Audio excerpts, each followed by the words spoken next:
नमस्कार मित्रों, भगवत चर्चा में एक बार फिर आप सबका स्वागत है। मित्रों, हम लोग भगवत गीता के 6ठे अध्याय आत्म संयम योग पे चर्चा कर रहे हैं, जिसमें भगवान श्री कृष्ण जी ने ध्यान योग के बारे में बताया है। ध्यान के संदर्भ में हम लोगों ने पहले भी चर्चा किया था। आज कुछ और विस्तार से चर्चा करते हैं इस 18वें श्लोक में हम लोग उतरे इसके पहले कुछ और बातें ध्यान के संदर्भ में। एक तो सबसे बड़ी बात यह है कि ध्यान मनुष्य के लिए कोई जरूरत ही नहीं है करने की, और ध्यान वैसे तो किया भी नहीं जाता है, ध्यान में सिर्फ हुआ जाता है। अगर कृष्णमूर्ति को सुनिए तो वो कहते हैं ध्यान की कोई जरूरत ही नहीं है, और वो सही कह रहे हैं कि ध्यान की कोई जरूरत ही नहीं है। अगर बौद्धिक रूप से बात करो तो ध्यान की कोई जरूरत नहीं है, क्योंकि ध्यान में मनुष्य उतरता ही इसलिए है कि वह सुख, वह सुकून, वह शांति जो उसे चाहिए वो ध्यान में उतर के मिल जाती है। ध्यान में वो सुख, सुकून और शांति ढूंढता उसी चीज को है व्यक्ति जो खो चुकी होती है, यानी जो पहले कभी उसके पास होती है। जो चीज रही होगी वही चीज खोएगी, और जो खोएगी चीज वही ढूंढी जाएगी। इस मीन की सुख और शांति आपके पास थी, जिसे आप ध्यान में उतर के खोजना चाह रहे हैं। तो सुख और शांति व्यक्ति के पास होती ही है। बचपन में आप देखो बच्चे कितने सुकून में होते हैं, सुख शांति में होते हैं, खुशी में होते हैं, कोई चिंता नहीं होती, कोई परेशानी नहीं होती है। क्यों? क्योंकि ईश्वर जब व्यक्ति को पैदा करता है तो सुख, सुकून और शांति दे के ही पैदा करता है। वो तो उपद्रव हम लोग बाद में पैदा कर लेते हैं, अपने चित्त को अशांति से बाद में घेर लेते हैं। तो पहले हम उपद्रव और शांति पैदा करते हैं और फिर उसका उपाय ढूंढते हैं। बड़े मजे की बात है, बेवकूफी वाली बात है कि पहले तो रोग को पैदा करो और फिर रोग का उपाय ढूंढते फिरो। बिल्कुल वैसी ही बात है। इसी को ध्यान में रख के कृष्णमूर्ति कहते हैं ध्यान की कोई जरूरत ही नहीं है। ध्यान में ऑलरेडी हो ही, ईश्वर ने आपको पैदा ही किया है सुख और सुकून और शांति देके। उपद्रव तो हमने पैदा किया है। खैर, उपद्रव पैदा हो भी गया है तो उसका भी रास्ता होता है। हमारे मनीषियों ने, ऋषियों ने उसका उपाय निकाला। हालांकि पुराने समय के वैदिक कालीन ऋषियों ने ध्यान की विधि सुख और सुकून के लिए नहीं तलाशा था, ये तो उसका बाय प्रोडक्ट है। ध्यान की खोज उन्होंने उस परम तत्व को जानने के लिए किया था, जिसको कि जानने की उत्कंठा हर व्यक्ति के जीवन में कभी न कभी होती ही है। शायद ही कोई ऐसा विवेकवान, बुद्धि वाला या विचारशील व्यक्ति होगा जिसने जीवन में कभी एकाध बार न सोचा हो, या दिन में एकाध बार नहीं सोचता, क्या यार रोज रोज वही उठो, वही खाओ, वही पियो, और वही ऑफिस जाओ, वही दुकान, वही दौड़ी, वही वही वही, इससे कब सुकून मिलेगा? इसके अलावा ये चांद, ये सितारा, ये सूरज, ये ग्रह, ये नक्षत्र, ये सारा, ये पसारा किसने बनाया है? हमारे अंदर ये कौन बोल रहा है, कौन सुन रहा है, कौन चल रहा है, कौन रो रहा है, कौन गा रहा है, ये कौन है? कोई तो होगा, कुछ तो होगा। तो इन प्रश्नों की खोज में जब हमारे यहाँ के मनीषी उतरे तो उन्होंने ध्यान की एक पद्धति का इजाद किया कि इस विधि से उस परम तत्व को जाना जा सकता है। लेकिन भूलवश, बहुत सारी भूलों की तरह हम लोगों ने यह भी किया कि उस विधि को सुख और सुकून पाने की एक विधि भर समझी, यानी कि जिस विधि से हम उस परम को पा सकते हैं, उस विधि से सिर्फ जरा सी बात हम लेना चाहते हैं, यानी लाख रुपया खर्चा करके हम एक टॉफी या चॉकलेट लेने की बात कर रहे हैं। ये तो बाई प्रोडक्ट है ही है, ये तो मिलेगा ही मिलेगा। आजकल जो बड़े बड़े आश्रमों में और शिविरों में लोगों को बुला बुला करके ध्यान सिखाया जा रहा है, वो परम तत्व के लिए नहीं। लोग वहां पे किसी परम तत्व को जानने की लालसा से नहीं जा रहे हैं। शायद कोई कोई जाता होगा, ऐसा भी नहीं है, लेकिन मैक्सिमम व्यक्ति सुख और सुकून की तलाश में जा रहे हैं, जो कि उनके पास था और उसको उन्होंने अपनी गलती से खो दिया। तो पहली बात तो ये जानिए कि अगर अध्यात्म के गहरे से गहरे तलों की भी बात करें तो भी ध्यान की जरूरत नहीं। अगर ध्यान की जरूरत है भी तो हम उसका उपयोग बहुत छोटी सी चीज के लिए कर रहे हैं। हालांकि यहाँ पे भगवान श्री कृष्ण अर्जुन को जो ध्यान योग बता रहे हैं वो सुख और सुकून के लिए नहीं बता रहे हैं, वो बता रहे हैं उस विधि की वजह से जिस विधि को करके व्यक्ति उस परम तत्व को पा लेगा, अपने सारे प्रश्नों का उत्तर जान जाएगा, अपने सारे द्वंद्वों से निकल जाएगा। सिर्फ सुकून की तलाश के लिए नहीं बता रहे हैं। अच्छा, अब ध्यान है क्या? ध्यान विचारों से और भावों से पार जाने की विधि है, क्योंकि जब हम मन भाव और विचार के परे चले जाते हैं तब हम जिस चेतना का अनुभव करते हैं वही चेतना आत्म तत्व है। वो आत्म तत्व भाव और विचार के पार है। हमारे और उस आत्म तत्व के बीच में भाव और विचार ही हैं, शब्द ही हैं। एक्चुअली हम लोग शब्दों से इतना भर चुके हैं कि हमको वो आत्म तत्व का अनुभव ही नहीं होता है। हर वक्त हमारे अंदर कोई ना कोई विचार, कोई ना कोई भाव चलता ही रहता है, यहाँ तक कि हम विचार ही हो गए हैं। कोई ना कोई विचार रहता ही है मन में कि मैं बड़ा महान हूँ, मैं बड़ा अच्छा हूँ, मैं वकील हूँ, मैं नेता हूँ, मैं राजा हूँ, मैं अच्छा हूँ, मैं बुरा हूँ, मैं काला हूँ, मैं छोटा हूँ, मैं नाटा हूँ, मैं मोटा हूँ, मैं इसका बैरू हूँ, मैं इसका मित्र हूँ, मैं इसका ये हूँ, मैं इसका कुछ न कुछ चिंतन मनन चलता रहता है, विचार चलता रहता है। विचार ही हो गए हैं हम, शब्द ही हो गए हैं। हर समय बोलते रहते हैं, हर समय सोचते रहते हैं। तो ये जो बोलना है, ये जो सोचना है, इसको वाणी बोलते हैं, वाक बोलते हैं। इसके 4 स्तर हैं। विद्वानों ने हमारी इस जो बोलते हैं वाणी को या जो सोचते हैं विचार, इस शब्दों को 4 स्तरों में बांटा है। वैखरणी, मध्यमा, पश्यंती और परा।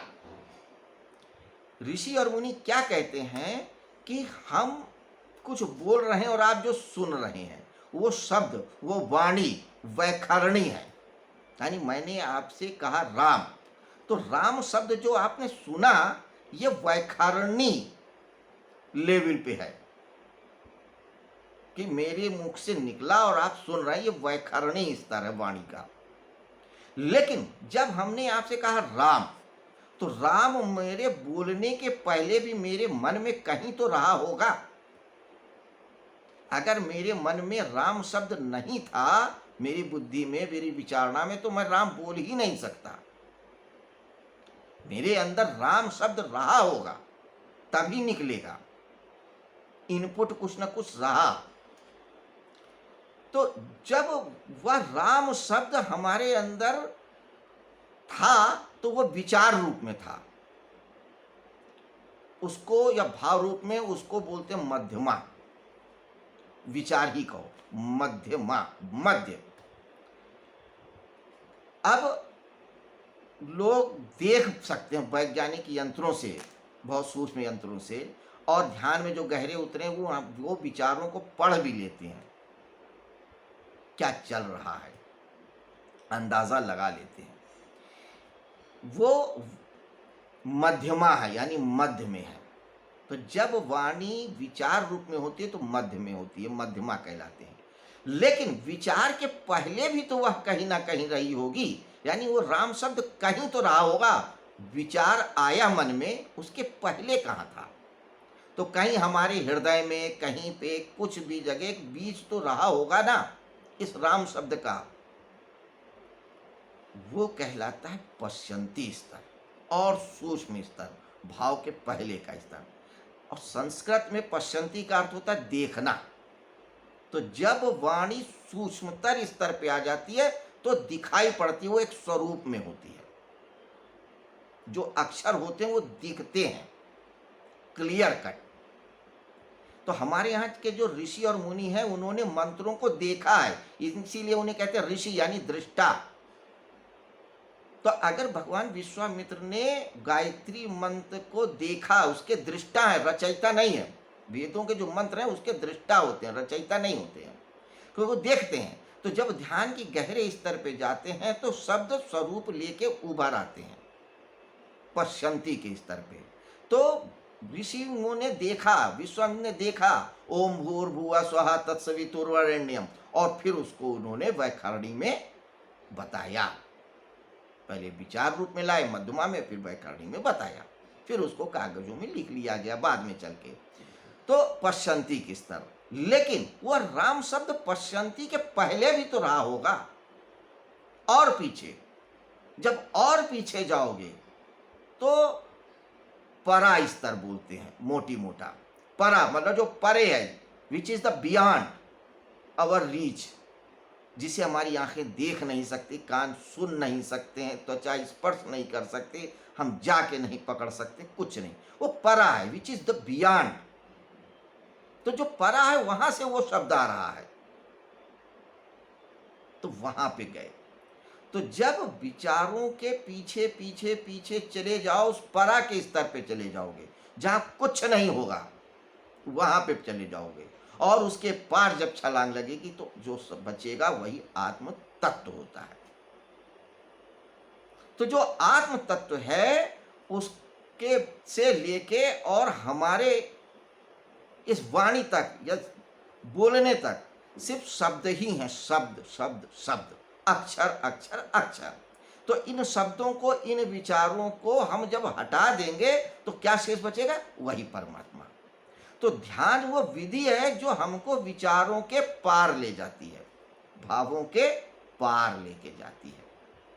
अब इन विचारों का श्वास से बड़ा संबंध होता है, शरीर की हलन चलन से भी बड़ा संबंध होता है। इसीलिए उन्होंने अंतःकरण और बहिर्करण दोनों को शांत करने की बात कही है पिछले के श्लोकों में भगवान ने।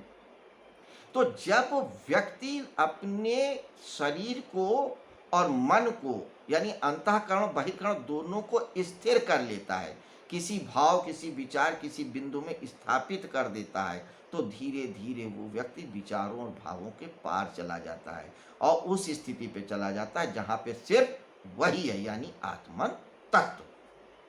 तो इस आत्म तत्व को जिस समय जान जाता है वहीं से फिर द्वार खुलता है अध्यात्म का। उसके पहले जो कुछ भी होता है सिर्फ विचार होते हैं, शब्द होते हैं, खोखले शब्द जिनका कोई ज्यादा मूल्य नहीं है।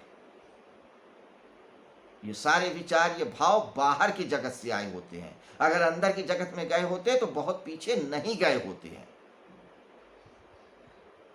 बहुत थोड़े अंदर गए होते हैं। तो ध्यान अंदर जाने की कला है, अंतरतम में जो है उसको जानने की कला है। तो जो चेतन तत्व है, जो आत्म तत्व है, वो अंदर है बाहर भी, लेकिन बाहर देखना उतना आसान नहीं है, अंदर आसान है। जब आप अंतर में देख लोगे तो बाहर जगत में भी देख लोगे। तो पहले अंदर अपने से शुरू करना है, क्योंकि यात्रा वहीं से शुरू होती है जहां पे आप होते हो। अभी आप शरीर के तल पे खड़े हो तो यात्रा शरीर के तल से शुरू होगी। इसीलिए पहले वो शरीर को स्थिर करने की बात करते हैं, फिर उसके बाद मन की बात, फिर उसके बाद धीरे धीरे धीरे। तो यात्रा वहीं से शुरू होगी जहां पे आप हो, इसलिए शरीर को स्थिर करने की बात कही। तो जब आप शरीर और मन को स्थिर करके, श्वासों को स्थिर करके, सम करके, नेत्रों को नाक के बिल्कुल सामने लगा के नोक पे और अपने आप को स्थिर कर लेते हो मन बुद्धि विचार को कि मन कहीं भी ना जाए, मन के घोड़े बिल्कुल टाइट खड़े रहें, उनकी लगाम आपके पास हो कि जरा सा हिलन डुलन न हो, तो आप फिर इन भाव विचारों के पार जाके आत्म में स्थित हो जाओगे। तो आइए अब हम श्लोक को देखते हैं। श्लोक क्या कहता है? श्लोक कहता है यदा विनीतम चित्तम आत्मन्यवाव तिष्ठते निष्प्रह सर्व कामेभ्यो युक्त इत्योच्यते तदा।